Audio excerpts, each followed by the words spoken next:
নমস্কার বন্ধুরা, আশা করি তোমরা সবাই ভালো আছো। আমি প্রতিদিনের মতো আজও নিয়ে চলে এসেছি এক মজাদার রেসিপি। আমাদের রেসিপি হলো গুঁড়ো দুধের রসমালাই। বন্ধুরা, খুবই সহজভাবে গুঁড়ো দুধের রসমালাই তৈরি করা যায়, সেটা তোমরা আমার তৈরি করার পদ্ধতিটা দেখে নাও।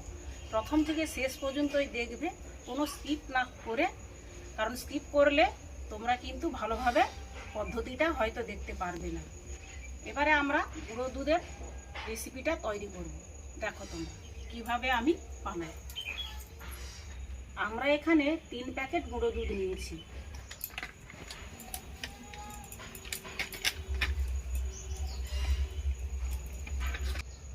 আমি বেকিং পাউডার হাফ চামচ নিয়ে নেব, ছোট চামচের একদম। আর লাগবে 1 চামচ ঘি। এবার ভালো করে আমরা এটাকে আস্তে আস্তে করে মাখিয়ে নেব। এবারে একটা ডিম নিয়েছি, ডিমটাকে ফাটিয়ে আমরা এই ডিমটাকে ভালো করে ফাটিয়ে নেব।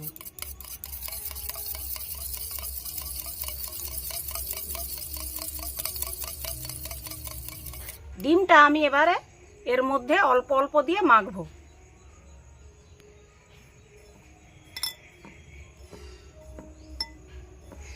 বন্ধুরা, আমার কিন্তু একটা ডিম লাগলো না, কিছুটা রয়ে গেল। সেরকম অল্প অল্প দিয়ে মাখতে হবে, না হলে বেশি নরম হয়ে গেলে হবে না।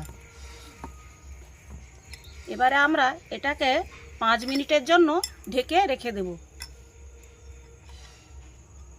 বন্ধুরা, আমার 5 মিনিট হয়ে গেছে। এবারে আমরা দেখব। যতটা নরম ছিল ততটা কিন্তু নরম না, আর হাতে কোনো সেরকম লেগেনি। এবারে আমরা কি করব, হাতের মধ্যে একটু ঘি মেখে নেব। একবারই মাখলে সব মিষ্টিগুলোই তৈরি হয়ে যাবে। এবারে আমরা এইটা থেকে ছোট্ট ছোট্ট করে মিষ্টিগুলো বানাবো।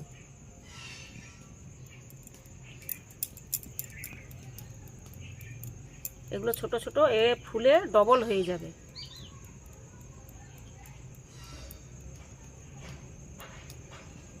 ভালোভাবে গোল করতে হবে, কোনো যেন দাগ না থাকে।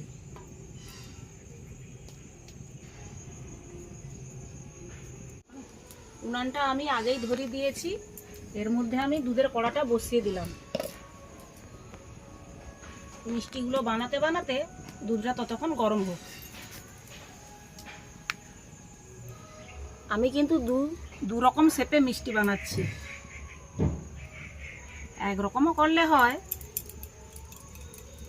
এই দুধের মধ্যে আমি 5টা এলাচ ফাটিয়ে দিয়েছি, দিয়ে দেবো সেন্টটা খুব সুন্দর ওঠার জন্য।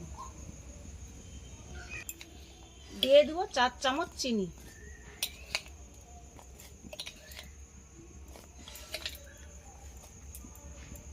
দুধ আমার ফুটছে, এবারে আমি মিষ্টিগুলো দিয়ে দেব।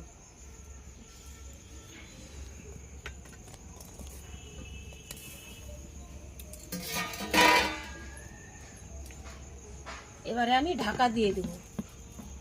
এইভাবে আমরা 5 মিনিট জাল করে দেব। তাপমাত্রা কিন্তু মাঝারি সাইজেরই রাখতে হবে, বাড়ালে কমালে হবে না, একই তাপমাত্রা ফোটাতে হবে। আর দুধ এরকম উতলে গেলে মাঝে মাঝে এটাকে খুলে নেব, আবারও ঢাকা দিয়ে দেব। এইভাবে 5-7 মিনিট আমরা জাল করে নেব।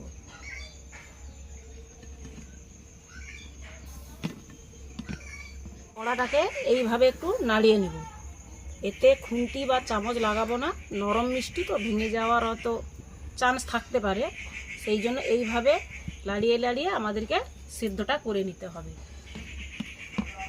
তো বন্ধুরা, আমার 5 মিনিট হয়ে গেছে। আমি এবার একটু মিষ্টিটা দেখব।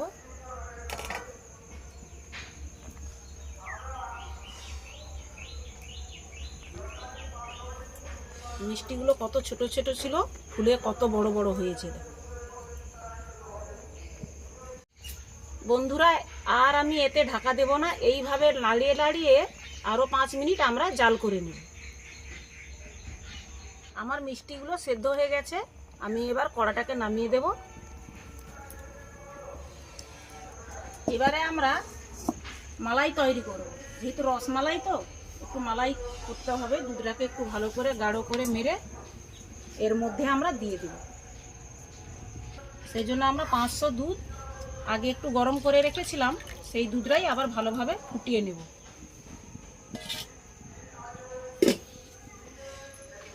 বন্ধুরা, আমরা যখন মালাইটা তৈরি করব বারবার কিন্তু খুন্তি দিয়ে লাড়তে থাকতে হবে, না হলে নিচে লেগে যেতে পারে। আর লাড়লে কি হয়, এই সরসর ভাবগুলো থাকলে ক্ষীরের মধ্যে ভালো লাগে। আমাদের মালাই তৈরি হয়ে গেছে, আমরা এবার কড়াটাকে নামিয়ে নেব।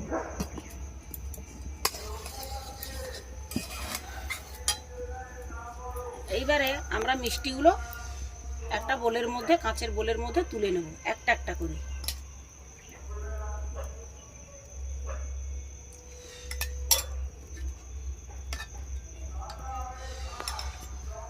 আমরা মিষ্টিগুলো তুলে নিয়েছি, এর মধ্যে এবারে আমার এই মালাইটা দিয়ে দেব।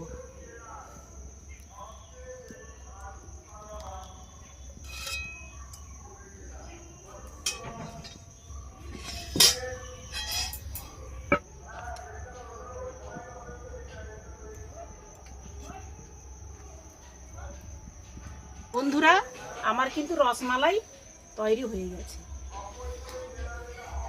দেখো তোমরা, রসমালাইটা কত নরম এবং তুলতুলে হয়ে গেছে।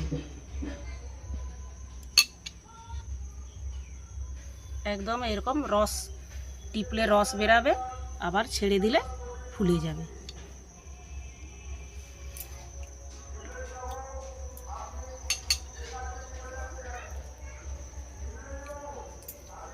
তো বন্ধুরা, আমি কিন্তু খুব সহজভাবেই মিষ্টিটা তৈরি করে দেখিয়ে দিয়েছি। তোমরাও বাড়িতে এইভাবেই সহজভাবে বানাবে, এটা তৈরি করে বাড়িতে খেয়ে দেখবে, ভালো লাগবে। বন্ধুরা, আমার এই রেসিপিটি কেমন লেগেছে অবশ্যই কমেন্ট করে জানাবে, আর ভালো লাগলে একটি লাইক করবে। আবারও দেখা হচ্ছে তোমাদের সঙ্গে পরের আরেকটি ভিডিও নিয়ে।